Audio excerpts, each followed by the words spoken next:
안녕하십니까. 구TV 뉴스입니다. 오늘의 주요 뉴스입니다. 주거 문제로 고통받는 청년들을 위해 교회와 크리스천들이 나섰습니다.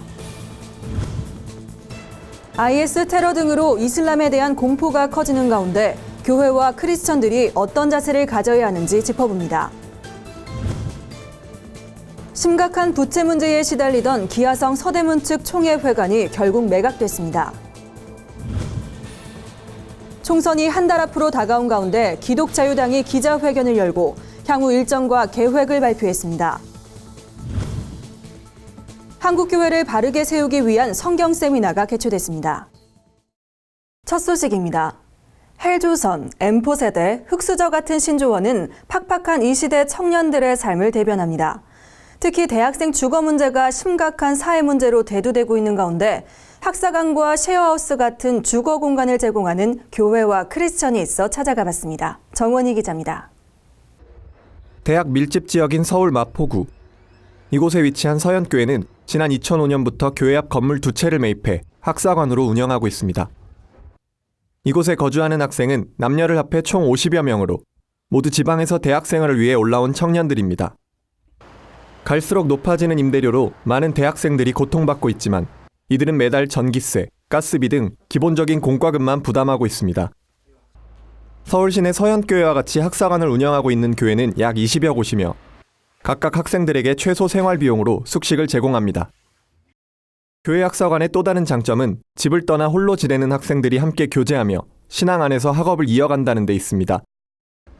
학사생들을 담당하는 김상대 목사는 대학생들이 주거 문제로 곤란을 겪는 현실 속에 각 교회들이 책임을 가지고 문제 해결에 나설 것을 당부했습니다. 이럴 때에 교회가 좀 나서서 좀 한 명이라도, 두 명이라도 좀 책임진다면 많은 부분에서는 좀 도움이 될 것 같고, 또 이런 분위기가 사회적인 그런 이 동의도 이끌어내어서 좀 이렇게 사회적으로도 이런 활동들 또 아니면 이런 그 관심들을 더 많이 가질 수 있다고 그렇게 생각이 듭니다.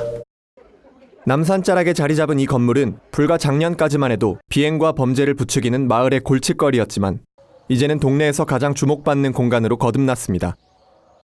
건축가인 박현진 소장은 공사 중단으로 몇 년째 방치되다시피 하던 건물을 매입해 청년들을 위한 쉐어하우스로 꾸미고 있습니다.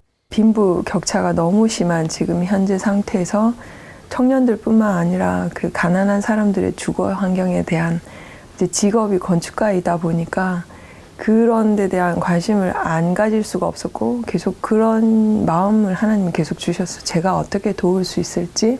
지난해 서울시 빈집 살리기 프로젝트에 참여하며 대학생 주거 문제의 심각성을 다시 한번 깨닫게 됐다는 그는 앞으로 이 공간을 청년들에게 저렴한 가격으로 제공할 계획입니다.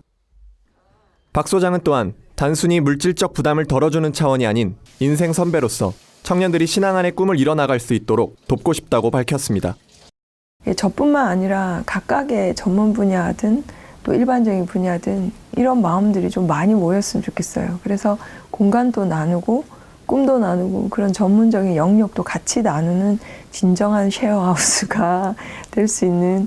오늘날 청년들이 우리 사회 새로운 약자로 자리 잡은 상황에서 약자를 돕고 보듬어야 할 한국교회와 크리스천들의 보다 적극적인 관심이 요구되고 있습니다. 구TV 뉴스 정원입니다. IS 등 이슬람 무장 세력에 의한 테러 공포, 더 이상 남의 이야기가 아닙니다. 그러나 이슬람에 대한 막연한 공포가 또 다른 피해를 낳을 수 있다는 우려도 나오는데요. 이슬람 공포가 계속적으로 커지는 가운데 교회와 그리스도인들이 어떤 자세를 가져야 할지 살펴봤습니다. 김정현 기자입니다. 최근 크리스천들 사이에서 스마트폰 메신저를 통해 아프가니스탄에서 이슬람에 의해 22명의 선교사들이 처형될 것이라는 메시지가 빠르게 퍼졌습니다. 또한 전북 익산의 할랄 단지가 완공되면 3년 안에 100만 명의 이슬람 지도자가 국내에 들어올 것이라는 소문이 SNS 등을 통해 떠돌기도 했습니다. 이 두 가지 소문은 과장됐거나 사실이 아니었습니다. 지금 우리 교회와 사회에는 이슬람에 대한 공포, 이른바 이슬람 포비아가 급격하게 커지고 있습니다. 문제는 공포심을 조장하는 소문의 근원지가 교회나 크리스천인 경우도 많다는 것입니다. 인터서브 코리아 소속 사역자이자 중동 전문가인 김동문 선교사는 확인되지 않은 소문으로 이슬람에 대한 과도한 공포심을 갖는 것은 옳지 않다고 지적합니다. 모든 무슬림을 잠재적 테러리스트로 간주하는 등 또 다른 피해로 이어질 수 있기 때문입니다. 17억의 무슬림들은 같은 집단도 아니고 같은 나라 출신도 아니고 같은 인종도 아니고 같은 이념을 갖고 있지도 않은 사람들을 뭉뚱그려서 그들 모두를 매도하는 것이 과연 정당한 것인가? 크리스천들이 이런 소문을 분별하고 이슬람을 올바로 알기 위해서는 어떻게 해야 할까? 먼저 이슬람에 관한 정보를 접했을 때 반드시 출처를 확인해야 합니다. 인터넷이나 SNS 등을 통해 공유되는 내용은 왜곡의 가능성이 있기 때문입니다. 또한 소문에 대해 주관적 의견이 아닌 뒷받침할 근거와 객관적 정보를 확인해야 합니다. 조금 속도를 늦춰서 사실을 확인하는 자세가 필요하다. 무슬림은 똑같아 라고 몰고 나가는 것은 이건 집단적인 무지의 행동인데 그것에 대한 일반화의 오류는 좀 피할 필요가 있다. 지금 한국 교회가 이슬람에 대한 막연한 선입견으로 과도한 공포를 조장하는 것은 아닌지 뒤돌아봐야 할 때입니다. 구티비 뉴스 김정은입니다. 200억대 부채를 갚지 못해 경매에 넘어간 기아성 서대문 총회 회관 건물이 결국 매각됐습니다.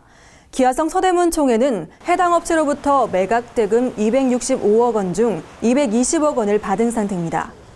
총회는 4월 말까지 총회 회관을 비워주고 잔금 45억 원을 마저 받게 됩니다. 총회는 매각 대금으로 송파농협, 대조동 순복음 신학교 등의 채무를 상환했습니다. 현재까지 상환된 채무액은 약 163억 원으로 남은 채무는 약 48억가량입니다. 기아성 서대문 총회는 미지급된 45억 원으로 새로운 총회 회관을 구해야 하는 상황입니다. 이 과정에서 박성배 목사는 자신이 총회를 위해 사용한 돈 70억 원을 돌려달라고 요구하고 나서 물의를 빚고 있습니다. 박 목사의 요구에 반발해 교단의 개혁을 촉구하고 나선 비상대책위원회는 더 이상 돈을 줄 수 없다는 입장입니다. 또한 박 목사의 징계와 교단 정상화를 요구하며 오는 3월 14일 임시총회를 준비하고 있습니다. 동성애와 이슬람 등 반기독교적 악법 저지를 슬로건으로 내건 기독자유당이 비례대표 공모 등 총선을 위한 본격적인 준비에 나섰습니다. 기독자유당은 한국교회가 인정할 만한 대표성 있는 인물들로 비례대표 후보자를 적극 물색하고 있다고 밝혔습니다. 이들은 변호사, 교수, 약사 등 전문가 그룹과 각 교단의 덕망 있는 목회자와 장로들을 중심으로 후보를 찾고 있다고 전했습니다. 기독자유당은 현재 진행 중인 1000만 서명 운동에서 많은 이들의 동참을 이끌어낸 개인과 단체에게 후보 추천권을 부여한다는 방침입니다. 이번 총선 후보자 등록 신청은 오는 3월 24일부터 25일까지입니다. 기독자유당은 이번 총선에서 5명 이상 당선을 목표로 하고 있습니다. 후원회장을 맡고 있는 정광훈 목사는 동성애 합법화, 이슬람 등 반기독교적 악법 저지에 한국교회가 적극 동참해달라고 당부했습니다. 한국교회 바르게 세우기 운동협회가 목회자 각성과 교회 개혁을 위한 세미나를 개최했습니다. 협회는 한국교회를 바르게 세우기 위해선 목회자가 먼저 회개와 자성의 시간을 가져야 한다고 강조했습니다. 강사로 나선 분당 세순교회 김대강 목사는 성경 해석 관점에 대해 설명하며 설교자가 성경에 기록된 사건을 볼 수 있는 다양한 관점을 가져야 한다고 말했습니다. 한편 협회는 한국교회를 바르게 세우기 위한 목적으로 목회자 설교 클리닉과 포럼, 회원교회 방송선교 지원, 평신도 훈련 프로그램을 운영할 계획입니다. 오늘의 간추리 뉴스를 김민정 기자가 전해드립니다. 간추리 뉴스입니다. 북한이 오늘 새벽 동해상으로 단거리 탄도미사일 2발을 발사했습니다. 합동참모본부는 유엔과 우리 정부의 잇따른 대북 제재 방침과 한미연합 군사훈련에 대한 무력 시위로 보인다며 북한의 도발에 대비해 만반의 태세를 유지하고 있다고 밝혔습니다. 서울 지하철 9호선 봉은사역명에 대한 주민선호도 조사 결과 코엑스역이 좋다는 응답이 가장 많은 것으로 나타났습니다. 총 791명의 삼성동 주민이 참여한 설문조사에서 코엑스역은 460표를 얻었으며 봉은사역을 지지한 응답은 105표에 그쳤습니다. 세브란스 병원 환우들의 힘겨운 투병 생활을 수기로 엮어낸 책 더 아파하시는 하나님이 출간됐습니다. 불가사의한 치유로 생명을 찾은 드라마 같은 사연과 매일 새로운 은총으로 살아가는 환우와 가족들의 이야기가 담겼습니다. 펜머스 문화선교회가 고난 주간을 앞두고 미디어 회복 캠페인송을 제작했습니다. 스마트폰을 내려놓고 기도하자는 간결한 내용의 가사를 중독성 있는 멜로디에 담아냈습니다. 음원과 영상은 펜머스 홈페이지를 통해 확인할 수 있습니다. 구티비 뉴스는 인터넷 신문 뉴스미션을 통해서도 보실 수 있습니다. 이상으로 뉴스를 마칩니다. 시청해주신 여러분 고맙습니다.